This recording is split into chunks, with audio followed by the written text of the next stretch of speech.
দেওয়ার জঙ্গমাদি বলিতে না পারে, ভক্ত মুখে শুনে তারা নিস্তার লাভ করে।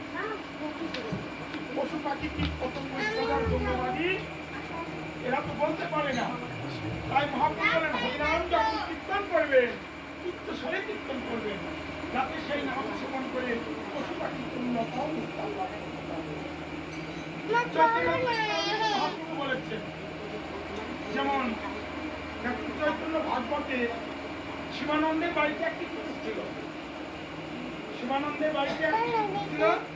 মহাপ্রভু যখন নীলাচলে ছিলেন, শিবানন্দ নীলাচলে রথযাত্রা দর্শনের জন্য যাচ্ছিলেন, কিন্তু কুকুরটি শিবানন্দের পাশে প্রভু ভাবতেন, দেখবেন জীবনে কাউকে উপকার করবেন, সে আপনাকে ক্ষতি করবে, আর কুকুরকে এক মুঠো ভাত দেবেন, সে আপনার গৃহটাকে রক্ষা করতে হবে।